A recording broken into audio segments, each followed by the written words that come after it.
दोस्तों आज की इस वीडियो में हम जानेंगे जनगणना यानी लोगों की गणना के बारे में, जिसकी चर्चा लगातार केंद्र और राज्य में सरकार के विपक्षों के द्वारा सरकार के प्रतिपक्षों के द्वारा लगातार आवाज़ उठाए जा रहे हैं एक जातिगत जनगणना कराने के लिए।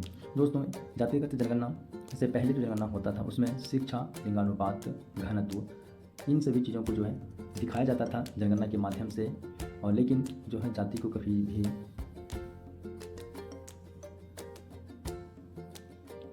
लेकिन भारत में किस जाति के लोग कितना रहते हैं इसके बारे में सरकार को कुछ पता नहीं था। तो दोस्तों भारत में विपक्ष के द्वारा यानी कि राहुल गांधी के द्वारा लगातार आवाज़ उठाए जाने के कारण जो है केंद्रीय सरकार नरेंद्र मोदी के द्वारा जातिगत जनगणना कराने के लिए एक बिल पास किया है, जिसमें दोस्तों भारत में किस जाति की आबादी कितना है इसके बारे में जो है संपूर्ण जानकारी जो है लिया जाएगा और उसके बाद पब्लिक किया जाएगा, यानी कि किस जाति का लोग किस स्तर पर है, उसका आर्थिक स्थिति क्या है, सामाजिक स्थिति क्या है, शैक्षणिक स्थिति क्या है, जाति के आधार पर होगा।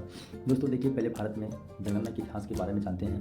तो सर्वप्रथम जो दोस्तों भारत में ब्रिटिश भारत में यानी कि 1947 से पहले भारत में जनगणना की शुरुआत जो है लॉर्ड मेयो के द्वारा करवाया गया था, लेकिन कुछ ही क्षेत्रों में करवाया गया था, संपूर्ण भारत पर नहीं करवाया गया था। और संपूर्ण भारत में जनगणना की कराने का शुरुआत जो है लॉर्ड रिपन को जाता है, जो उस टाइम का वायसराय था 1881 ईस्वी को। उसके बाद दोस्तों लगातार भारत में प्रत्येक 10 वर्ष पर जो है जनगणना होता है, यानी कि लोगों की गणना अर्थात लोगों की शिक्षा व्यवस्था, लोगों की रहन सहन, उसके बाद भारत में कितने लोग हैं, किस राज्य में कितने लोग हैं, उसका लिंगानुपात कितना है, इन सभी चीज़ों को जो है एक डेटा तैयार किया जाता था।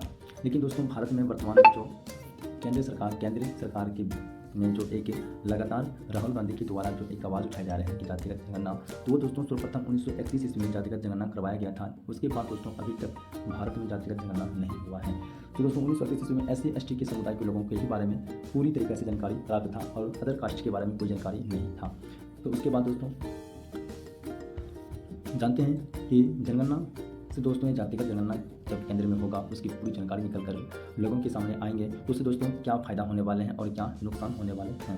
देखिए दोस्तों जातिगत जनगणना करने का यही मुख्य लक्ष्य है कि सटीक डेटा उपलब्ध होना, यानी कि किसी भी जाति के लोगों की संख्या कितना है भारत में, उनका सही से जानकारी जो है भारत सरकार को पता चले, ताकि उनके शिक्षा व्यवस्था, राजनीतिक व्यवस्था, आर्थिक व्यवस्था में सुधार लाया जा सके, राजनीतिक प्रतिनिधित्व में भी सुधार ला सके। उसके बाद नीतियों का बेहतर निर्माण, मुख्य रूप से दोस्तों भारत सरकार के द्वारा जो है नीतियों का जो भारत सरकार के द्वारा जो योजनाएं लाई जाते हैं उन गरीब से गरीब लोगों तक पहुँचे, जो इससे वंचित हैं, जो लाभान्वित चीज़ों से वंचित हैं, उन लोगों तक कोई भी योजना पहुँचे।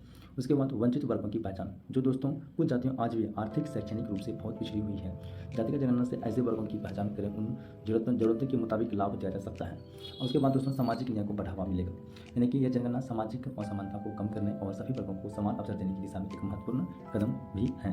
उसके बाद दोस्तों है कि राजनीतिक प्रतिनिधित्व में सुधार, यानी कि किस जाति के लोग कितना जो है राजनीति उनके प्रतिनिधित्व करते हैं उन जातियों के उनका। उसके बाद आरक्षण की सीमा दोस्तों, और उसके बाद जो मुख्य रूप से हैं पहला है योजनाओं की उन लोगों तक पहुँचना। उसके बाद आरक्षण की समीक्षा, तो किस जाति के लोग कितनी कमज़ोर है आर्थिक स्थिति से, सामाजिक स्थिति से और शैक्षणिक स्थिति से, उन कमज़ोर कैटेगरी के लोगों को, जाति के लोगों को जो आरक्षण देकर उसे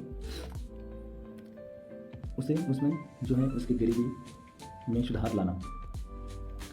इसके दोस्तों ये कुछ मुख्य फायदे थे। अब जानते हैं दोस्तों इसका कुछ नुकसान के बारे में भी। तो आप लोग दोस्तों इस वीडियो के अंत तक बने रहिएगा ताकि आप लोगों को सही जानकारी मिल सके। तो दोस्तों हमेशा से ही अगर किसी चीज़ का फायदा है तो उसमें दोस्तों नुकसान भी छुपा हुआ रहता है। इसलिए दोस्तों जातिगत जनगणना के कुछ मुख्य फायदे आप लोग को बता देते हैं। तो दोस्तों इसके कुछ मुख्य नुकसान भी हैं जो डायरेक्ट समाज और यहाँ के नागरिकों के ऊपर पड़ेगा। देखिए दोस्तों इसमें क्या है मुख्य रूप से,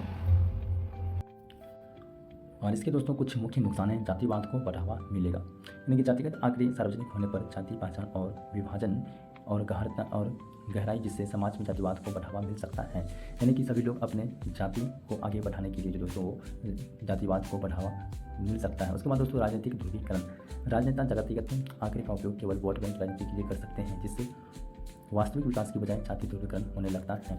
उसके बाद दोस्तों इसका है सामाजिक तनाव, यानी कि विभिन्न जातियों के बीच जो है जनसंख्या आधारित तुलना और असमानता, तनाव, टकराव, असंतोष बढ़ सकता है। ये सभी सामाजिक तनाव इनके कुछ हो सकते हैं।